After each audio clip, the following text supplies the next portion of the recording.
2021년 전국 한인연합감리교회 사순절 특세 25번째 날입니다. 3월 17일 말씀을 전할 워싱턴 제1연합감리교회 정성호 목사입니다. 오늘 우리에게 주시는 하나님의 말씀은 이사야서 54장 1절부터 10절의 말씀입니다. 기쁨의 언덕으로 묵상집을 따라서 읽겠습니다. 임신하지 못하고 아기를 낳지 못한 너는 노래하여라. 해산의 고통을 겪어본 적이 없는 너는 환성을 올리며 소리를 높여라. 아이를 못 낳아 버림받은 여인이 남편과 함께 사는 여인보다 더 많은 자녀를 볼 것이다. 주께서 하신 말씀이다. 너의 장막터를 넓혀라. 장막의 휘장을 아끼지 말고 펴라. 너의 장막줄을 길게 늘이고 말뚝을 단단히 박아라. 내가 좌우로 퍼져나가고 너의 자손이 이방 나라들을 차지할 것이며 황폐한 성읍들마다 주민들이 가득할 것이다. 두려워하지 말아라. 내가 이제는 수치를 당하지 않을 것이다. 당황하지 말아라. 내가 부끄러움을 당하는 일이 없을 것이다. 젊은 시절의 수치를 잊으며 과부 시절의 치욕을 내가 다시는 기억하지 않을 것이다. 너를 지으신 분께서 너의 남편이 되실 것이다. 그분의 이름은 만군의 주님이시다. 너를 구속하신 분은 이스라엘의 거룩하신 하나님이시다. 그분은 온 세상의 하나님으로 불릴 것이다. 버림을 받아서 마음이 아픈 너를 주께서 부르신다. 젊은 나이에 아내가 되었다가 버림받은 너를 주께서 부르신다. 너의 하나님께서 하신 말씀이시다. 내가 잠시 너를 버렸으나 큰 긍휼로 너를 다시 불러드리겠다. 분노가 북받쳐서 나의 얼굴을 너에게서 잠시 가렸으나 나의 영원한 사랑으로 너에게 긍휼을 베풀겠다. 너의 속량자인 나 주의 말이다. 노아 때에 다시는 땅을 홍수로 멸망시키지 않겠다고 내가 약속하였다. 이제 나는 너에게 노하지 않겠다고 약속한다. 너를 꾸짖거나 벌하지 않겠다. 비록 산들이 옮겨지고 언덕이 흔들린다 하여도 나의 은총이 너에게서 떠나지 않으며 평화의 언약을 파기하지 않겠다. 너를 가엾게 여기는 주께서 하시는 말씀이다. 아멘. 저는 오늘 본문 말씀을 가지고 두 가지 내용으로 말씀을 나누겠습니다.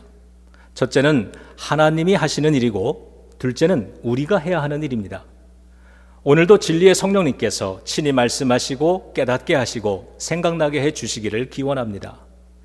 첫 번째, 하나님이 하시는 일입니다. 오늘 본문은 이스라엘의 민족의 모습을 한 여인에 비유하고 있습니다. 1절에 보니까 그 여인은 젊은 시절엔 아이를 낳지 못해서 천대받고 해산의 고통도 모른다고 무시당하다가 결국 남편에게 버림받은 아픔이 많은 여인이었습니다. 이 여인에게 젊은 시절은 4절의 표현대로라면 잊고 싶은 수치스러운 시절이었습니다. 그런데 이 여인의 아픈 인생은 거기서 끝나지 않았습니다. 4절 뒷부분을 보면 이 여인은 훗날에 과부가 되었는데 그 시절 역시 두 번 다시 기억하고 싶지 않은 치욕스러운 시절이었다고 설명합니다. 성경은 이스라엘의 모습이 이 여인을 닮았다고 말합니다. 한 사람의 인생 이야기라 해도 안타까운데 이스라엘 민족의 모습이 그러하니 참으로 기구하다는 생각이 듭니다.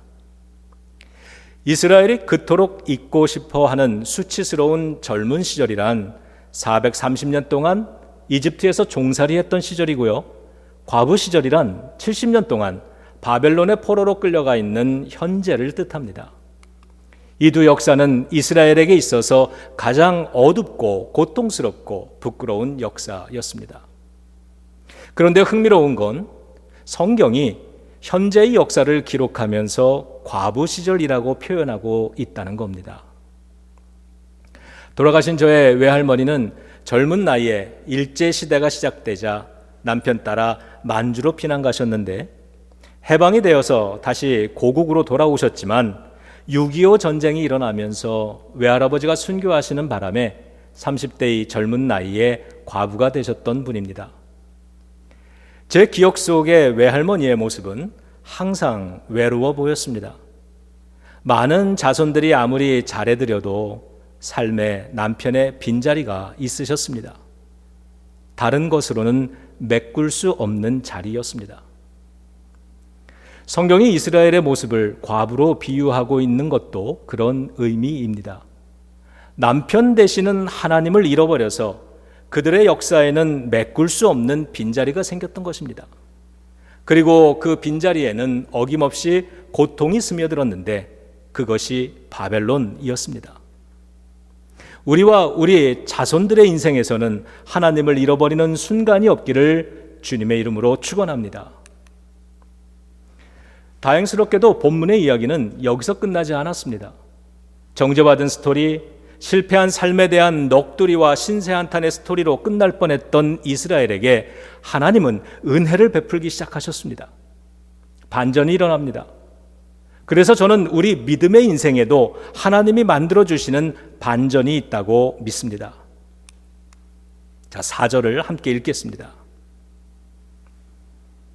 두려워하지 말아라. 내가 이제는 수치를 당하지 않을 것이다.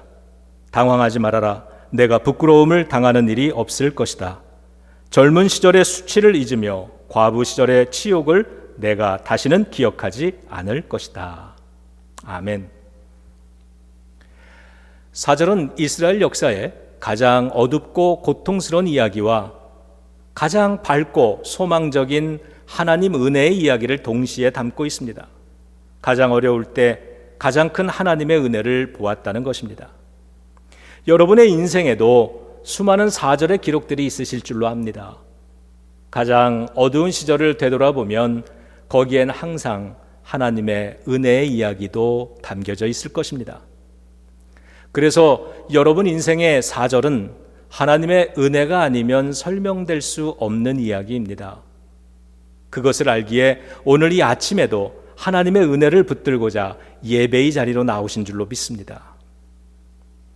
하나님은 이스라엘 민족에게 너희의 고통과 수욕을 잊게 해주겠다, 다시는 기억나지 않게 해주겠다고 약속하시는데 그건 원문에 보면 치유해 주겠다, 이겨내게 해주겠다는 뜻입니다.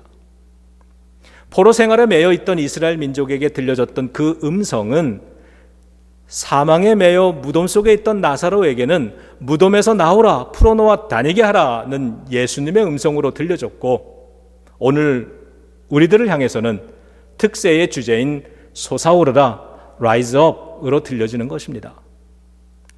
우리와 우리 자녀들과 우리가 사랑하는 교회들에도 하나님이 만들어주시는 이겨냄의 역사, 솟아오름의 역사, 생명의 역사가 있기를 우리 주 예수 그리스도의 이름으로 축원합니다. 그것을 위해 하나님께서 하시는 일 3가지가 5절부터 8절에 기록이 되어 있습니다. 우리가 이겨낼 뿐 아니라 솟아오를 수 있는 이유들입니다. 자, 5절을 같이 읽겠습니다. 너를 지으신 분께서 너의 남편이 되실 것이다. 그분의 이름은 만군의 주님이시다. 너를 구속하신 분은 이스라엘의 거룩하신 하나님이시다. 그분은 온 세상의 하나님으로 불릴 것이다. 아멘.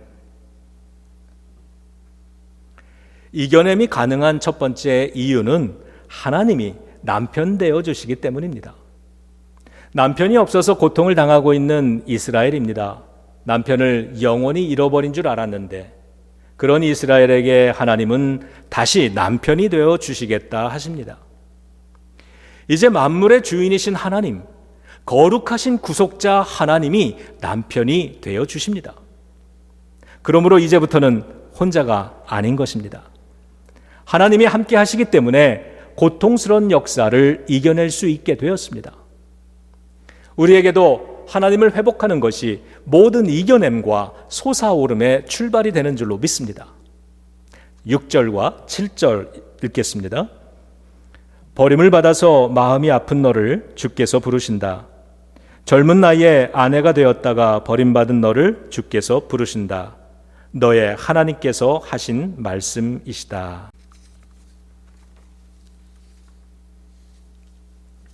아멘.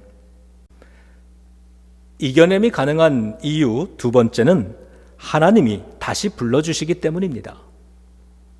마음이 아픈 너를 주님께서 부르신다. 하나님을 잃어버린 사람의 마음은 아픕니다. 그런 교회는 아픕니다. 그런 역사는 아픕니다. 우리가 아파하니까 하나님은 우리를 다시 불러들이십니다. 하나님은 집에서 쫓겨났던 여인처럼 고국에서 쫓겨나 타향살이 포로 생활을 했던 이스라엘을 다시 고향으로 불러주실 것입니다. 바벨론에서의 포로 생활을 마치고 고국으로 돌아오는 날이 오는 것입니다. 우리가 잘 아는 누가복음 15장에 돌아온 탕자의 이야기가 가능할 수 있는 이유는 집 나간 아들을 집으로 다시 불러들이기 원하는 아버지가 계시기 때문입니다. 마음이 아픈 너를 다시 불러들이겠다. 이 말씀 속에는 돌아오는 탕자를 거절하지 않으신다는 전제가 담겨 있습니다. 하나님은 우리의 실패의 경험을 정죄하거나 조롱하거나 외면하지 않고 대신에 우리를 다시 집으로 불러주십니다. 그것을 오늘 본문 9절에서는 나는 너에게 노하지 않겠고 너를 꾸짖거나 멸하지 않겠다 하는 말씀으로 약속해 주셨습니다. 그러므로 우리의 아픔 뒤편엔 다시 불러들이시는 하나님의 은혜가 있는 줄로 믿습니다.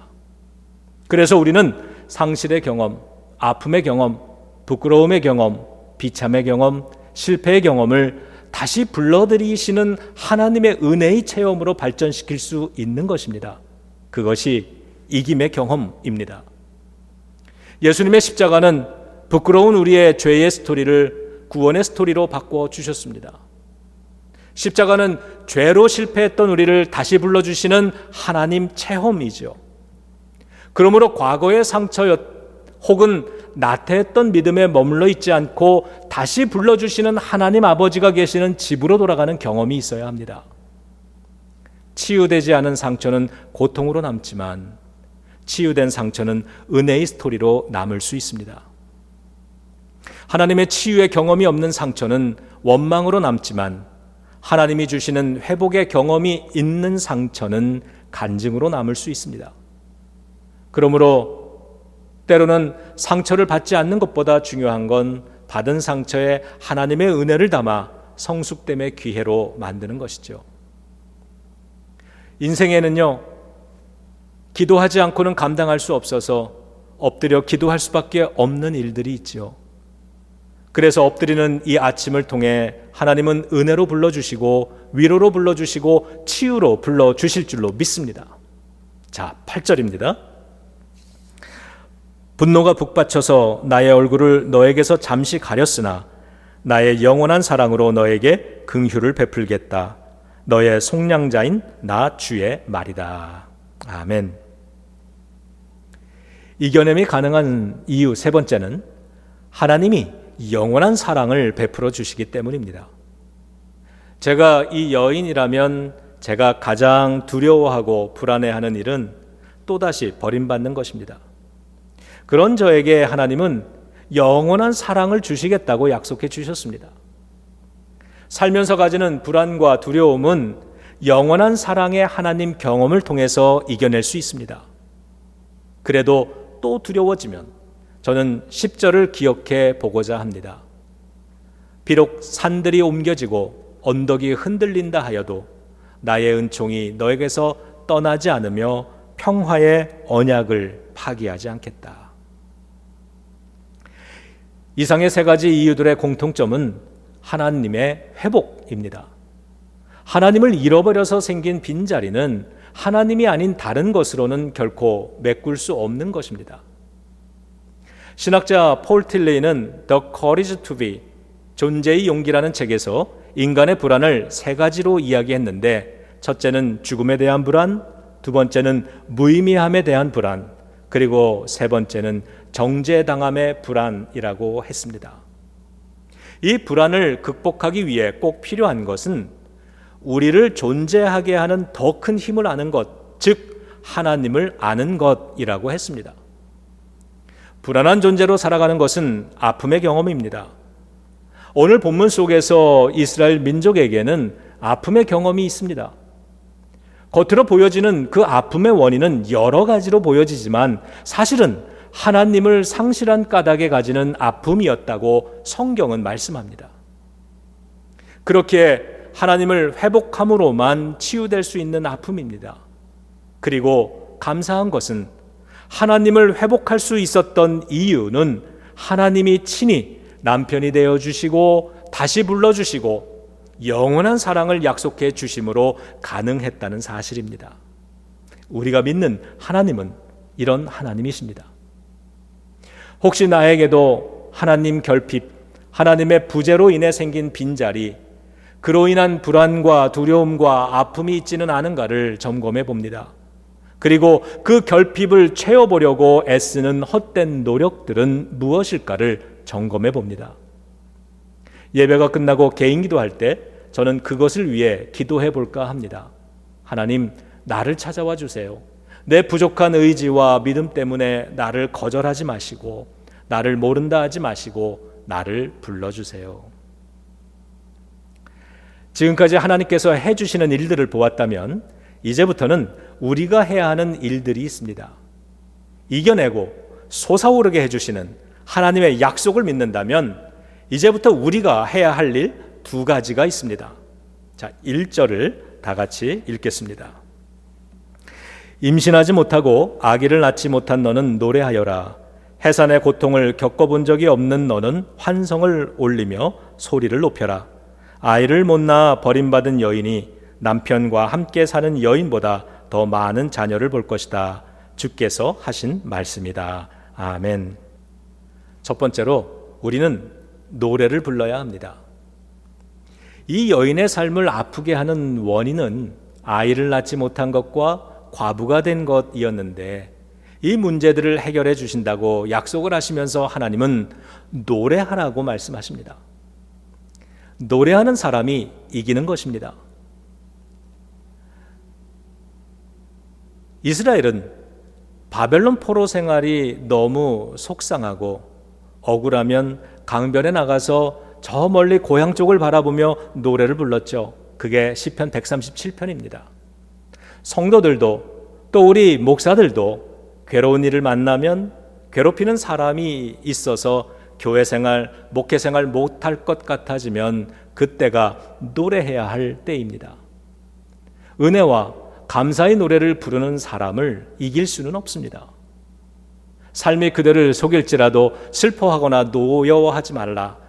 우울한 날 지나면 기쁨의 날이 오고야 말리니. 어릴 땐 이게 성경 말씀인 줄 알았는데 나중에 알고 보니 푸시킨의 말입니다. 그래도 아멘입니다. 하나님은 우리에게 언제 노래를 부르라고 하십니까? 그렇죠. 지금입니다. 아직은 문제가 해결된 것은 아니었고 아직 자녀를 주신 것은 아닙니다. 다만 하나님의 약속만 있을 뿐입니다. 하나님은 그 약속 붙들고 노래를 먼저 부르기 시작하라고 명령하십니다. 노래는 문제가 다 해결되고 난 후에 부르는 것이 아니라 하나님의 약속 붙잡고 부르기 시작하는 것입니다. 그런 사람이 이기는 것입니다. 제 은사 목사님이 들려주신 이야기인데요. 오래전 시카고에서 이민 목회하실 때 교인 한 분으로부터 전화가 왔는데 이민 생활 20여 년 동안 세워온 사업장에 불이 나서 다 타버렸다는 전화였습니다. 가슴이 먹먹해서 신방을 갈 수가 없더랍니다. 가서 할 말도 생각나지 않고 힘내라는 말도 못하겠고 그래서 신학교 잔디밭에 누워서 기도하다가 겨우 찾아갔더니 잿더미 위에 집사님이 앉아서 노래를 부르고 계시더랍니다. 불같은 시험 많으나 겁내지 맙시다. 구주의 권능 크시니 이기고 남겠네. 저는 세상이 사단 마귀가 그날의 노래를 가장 무서워했을 거라고 생각합니다. 우리도 함께 불러보지요. 불같은 시험 많으나 겁내지 맙시다. 구주의 권능 크시니 이기고 남겠네. 아멘. 문제의 해결은 하나님의 약속이 주어진 때부터 시작된 것입니다. 그러므로 오늘 이 아침이 노래를 시작할 가장 적합한 때라고 믿습니다.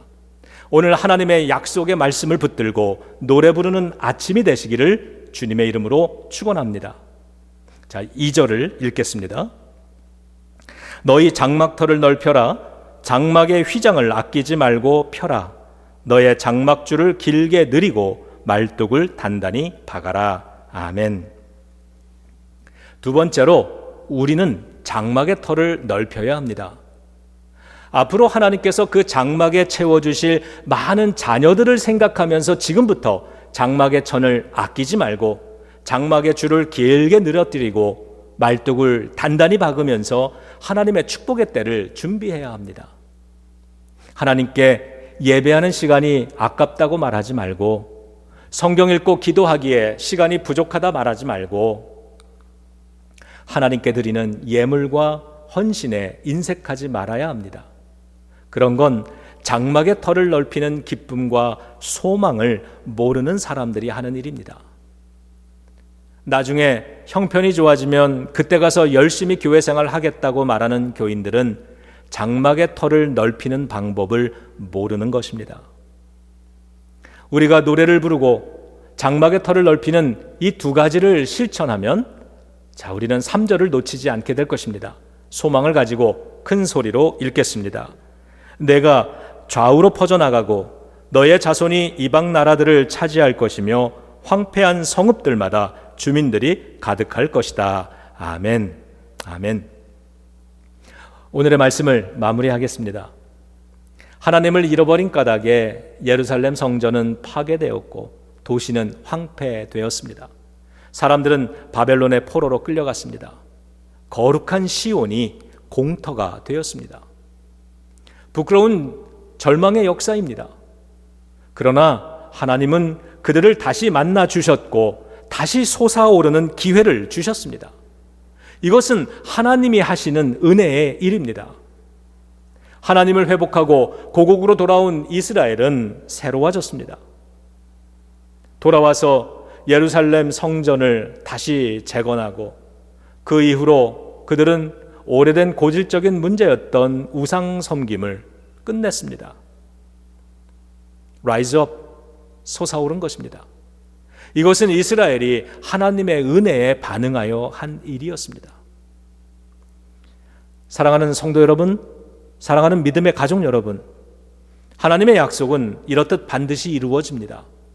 우리 삶의 진정한 이김은 다 성취된 이후에 시작되는 것이 아니라 하나님의 약속이 선포된 지금부터 시작되는 것입니다. 이 약속을 붙잡았다면 여전히 코로나 팬데믹이 끝나지 않은 지금부터 솟아오름을 선포하고 예전처럼 예배와 기도와 말씀과 섬김의 삶을 다시 시작해야 합니다.